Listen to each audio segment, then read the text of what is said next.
Hello, everybody. My name is Santiago. I am your host, and here I am with the up-and-coming artist, Ellah Plue. Ellah, I'm really excited about this interview. I can't wait for you to tell us a little bit about yourself. So without further ado, let's get into it. Absolutely. Introduce yourself. Tell me, who are you? My name is Ellah Plue. I am a artist from a small town in Ontario, and just doing my thing. Just living life, eh? Yeah. I'm actually really interested in the fact that you mentioned that you're from a small town on Spotify. Yes. I want to know what effect that's had on your life and on your musical creation. My life especially, it affects, well, everyone knows everyone where I'm from, pretty much. It's expanded a lot in the last decade or so, like the area has, but growing up especially, like everyone knew everyone, which has made the platform for my music a little bigger than it would be if I was from a larger area. Sure, yeah. Yeah, because then it's more people that I know and word of mouth through the small town that gets my music heard. Yeah, of course. Yeah. That's what I had in mind too. When I read that you were from a small town, I thought to myself, this means that you're probably used to, walking down the street and neighbors saying, hey, how are you doing? Yeah. How's the family? Yeah. And I'm guessing that's a big contrast to where you're at right now. Absolutely. How have things changed for you since you moved down here to Mississauga, Ontario? The anonymity is different. Oh, 100%, yeah. And it's just like I go places and I don't know anyone. Yeah. And it's alien from what I'm used to. I go home and I see people everywhere I go, and it's crazy because I'm like, oh my God, there's 4 people I know that I've seen in this 10-minute drive. Yeah, of course. Yeah, we're down here. I don't have that, and it's interesting. It's got to be a big adjustment, Yeah. I mean, if you say it's not that big, it's okay. What I mean is, I really think that communities, like small communities especially, have that sense of belonging, I'd say. Maybe that's not the word.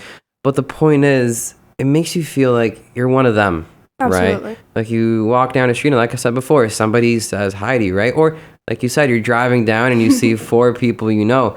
That's a great feeling. Yeah. I'm somebody who's grown up in big cities my whole life. So it's always been that head down, walk forward, do what you got to do, and, just don't talk to anybody. Have you used, your experiences here to create music? Has that had any effect on your musical output, let's say? I wouldn't necessarily say it has any effect on my writing process or anything. It's most of what I write is highly internalized. Yeah, of course. It's not. It's coming from direct experiences of happening immediately to me and in the emotional sphere. So yeah, of course. I think a lot of artists work that way. Art is kind of like, I also know that you mentioned that you like drawing during, let's say, tough moments, right? It's also a form of artistic expression, right? Absolutely. I mean, how would you say that your art and your music connect?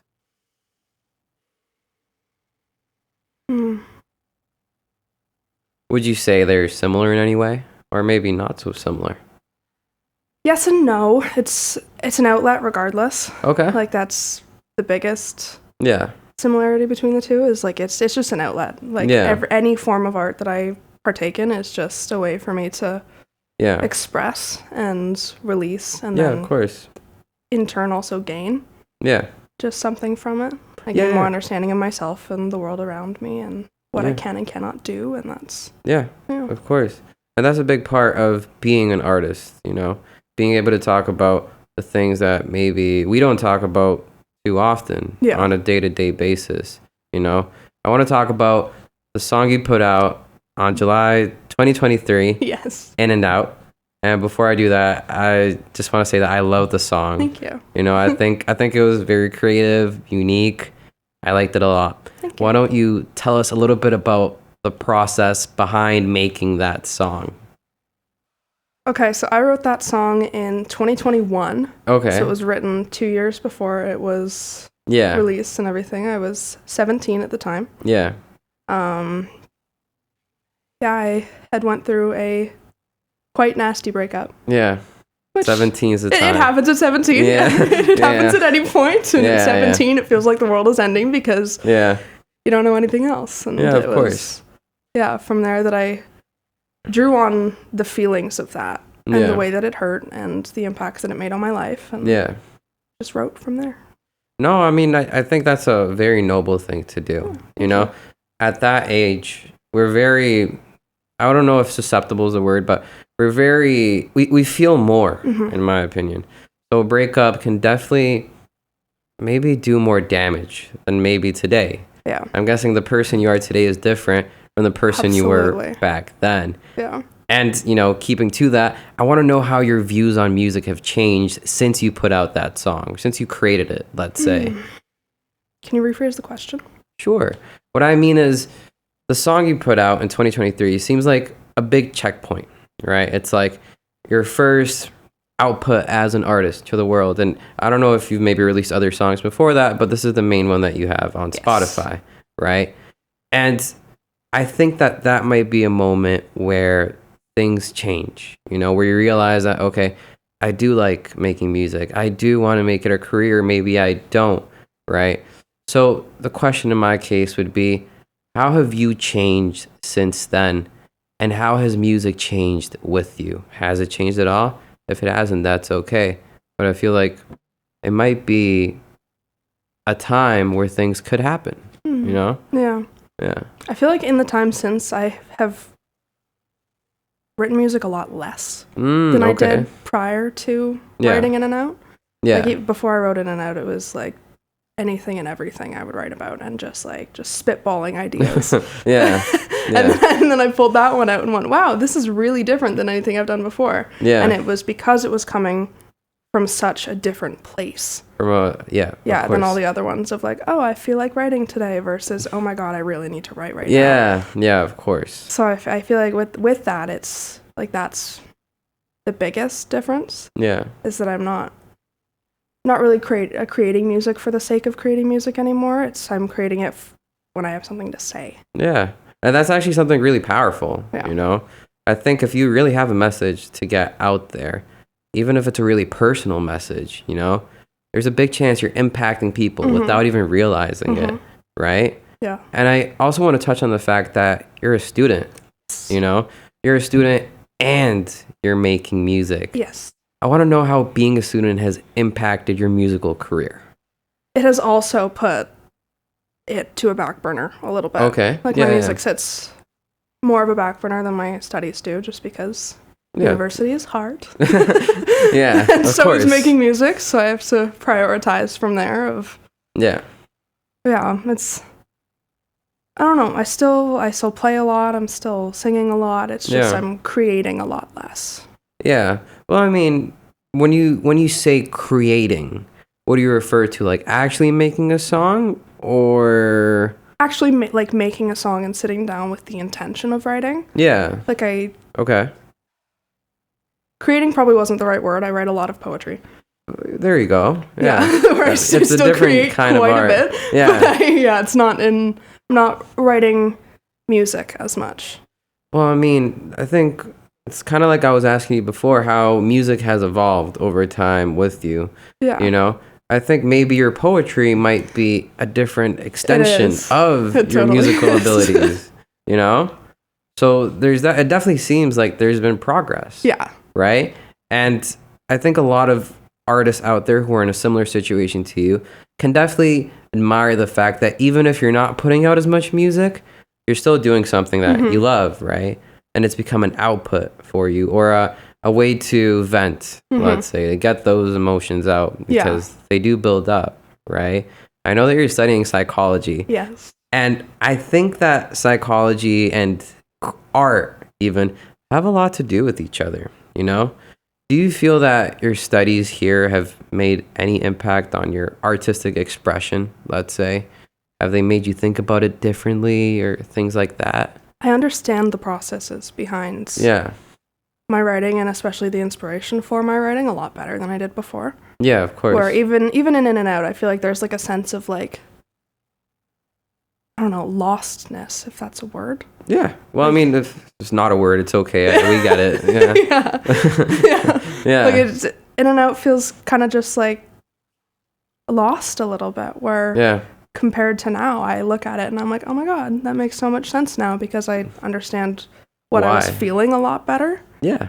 And still, I'm so grateful for the process that I went through in writing it, and that, like, the youth behind having written it. Yeah. There's, for me, this happens a lot. I'll look back on past moments when I was trying something new, let's say, and I'll feel a little bit embarrassed because I'm like, oh man, I did this like really badly, But then when I look at it from a different perspective, I think to myself, well, it was a start. It got me to where I'm here today. And I think from what I'm getting, something similar happened with In-N-Out. Yeah. Right? Even though you might be a different person now, you might have matured, seen other things, been, I don't know, heartbroken, gotten through it. I feel like looking back on In-N-Out, you can see the progress you've made, right? I kind of want to touch on what plans you have in mind for music. I know you mentioned before that you have a couple songs in the works. Yes. Do you want to talk about those songs a little bit? Yeah, I have, so prior to writing In-N-Out, I was 13 and I wrote a song called Burning Man. Okay. I played hockey growing up, so I ended up at a tournament in a hotel, like, banquet hall. Yeah. Was sitting with a couple of my teammates and their parents and everything, and one of them had a guitar. Yeah. And I was chatting with him and talked about my music and everything, and he made me sing the song that I had written, and sitting in this banquet hall with, like, the rest of my team, he's actively writing the music to my lyrics. From there, he put me into contact with another band from my hometown. They're called Bleecker. Yeah. And I recorded this song in their studio. Oh, nice. I was 15 when it was finished, so I had nothing to do. It's on SoundCloud. Don't hate me. No, I get it. Yeah, it's on SoundCloud. It's the only platform I had access to at the time. Yeah, of course. And I just haven't moved it over yet. Yeah.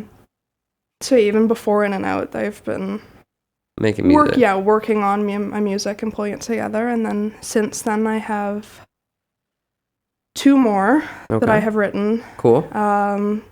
Lyrics and music for. Nice. I have, like, production schemes in mind, if that makes sense. Sure. Like how I want the final product to sound. Yep. But haven't done any of the production work yet. Okay.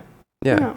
But you have those in the works. I do. Let's say, and I actually am really excited to hear them. Thank you. That your first work. Well, not really your first work. Yeah. But your first real work. Sure. Let's say was really interesting, and there was so much potential in it. Thank you. The people I talked to said that too. They're like, yeah, this has a lot of potential. Yeah.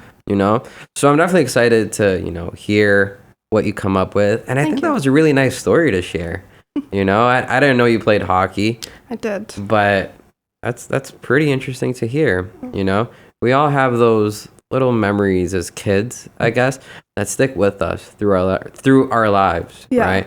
That kind of remind us of why we do the things we do. So I'm definitely glad to hear that. Ending off this interview talking about childhood and stuff like that, what advice would you give to somebody in your position at 13 or 14, for example, that wants to make music like you do today? If you believe you can do it, you can do it. Yeah. I remember, like, elementary school, like grade 6, 7, people coming up to me and like, oh my God, do you think I can sing? And the very first response that I would always have and still do is, do you think you can sing? Okay. Yeah. That's it. Yeah, get them thinking about it. If I do, if the person beside you does, if your best friend does, doesn't matter. Yeah. If you do, if you think you have the capability and the potential and the drive to do so, that's the big thing. Yeah. Of course. I mean, I wouldn't have gotten anywhere near where I am without the support of the people around me of, oh my God, you could do something with this. But at the same time, it's me that's done it. Yeah. And that's... Of course, it's a very personal thing, regardless of the people that surround you. And those people can definitely be like a push in the right direction, let's say. But it's got to be you who makes that decision, There's, my dad always says, like pretend two bees are like stuck in a little pond, right? One bee is drowning and is trying to get up, and it grabs the other one by the leg and it pulls it down, and the other one does the same thing. You know, you kind of got to save yourself first, and then you can focus on helping other people out, right? And the only one who has to spend 24/7, 365 with you is you. Yeah. And that's... Of course. Yeah. And that's something that I feel society doesn't focus on too much, you know? Everything we see, even in music, I like to say, is very catered to either relationships or just people surrounding you. But I feel like we don't put enough importance on being alone and enjoying being alone too, right? I'm guessing that the writing process for your songs, for example, haven't always been surrounded by people. No, never has been. Yeah. And I think that's very interesting. Yeah. You know? Because, I mean, if you think about professional artists, they probably got a team of people around them. But you're doing something that isn't, you know, let's say like, who's a really big artist that's kind of similar to your music? Gracie Abrams? Is that her name? Yep. Yeah. It's not like billions of streams yet, right? But still, you know, you're doing something that's just as important, in my opinion, right? And I'm really glad to see that you're still focusing on your music and you have something coming up in the works. Is there anything you want to say before we close off the interview? Not really. Really? No message to anybody? I mean, streaming it out, that's... No? Okay. Perfect. Well, thank you so much for being here. Thank you for My name is Santiago. This is Ellah Plue. Thank you for joining us, and we'll see you next time. 'Cause the sun still sets and rises, and it feels like worlds divided. And I know I'm not what you need anymore, but I know